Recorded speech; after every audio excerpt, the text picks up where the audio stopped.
Hello friends, நான் தான் சுதன். நான் திருவண்ணாமலைன்னு தான் பேசிக்கிட்டு இருக்கேன். நான் என்ன பேச போகிறேன் அப்படின்னு கேட்டிங்கன்னா, வயநாடை பற்றி தான் பேச போகிறேன். என்னன்னு தெரியுங்களா? வயநாட்டில் அத்தனை கிட்டத்தட்ட ஒரு 350 பேர் பக்கம் செத்து இருக்காங்க. 4 கிராமம் இல்லாமலே போயிடுச்சு. அதுலேயும் ஒரு தெய்வாதீனமாக ஒரு விஷயம் நடந்திருக்கு. என்ன தெரியுங்களா?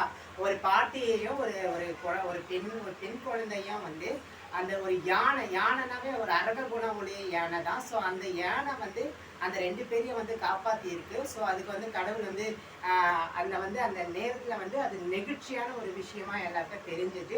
ஸோ அந்த மாதிரி அது மட்டும் இல்லாமல் ஒரு அந்த அந்த பிண குவியல்ல ஒரு 4 பேர் உயிரோட 4 நாள் சாப்பிடாம தண்ணி குடிக்காம அவங்க உயிர் பெற்றிருக்காங்க. அவங்கள ஹாஸ்பிட்டல்லாம் சேர்த்துருக்காங்க.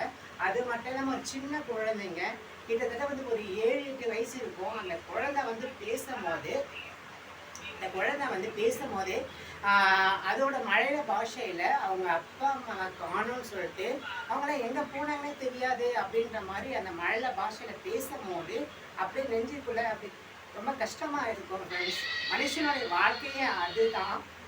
மனுஷன்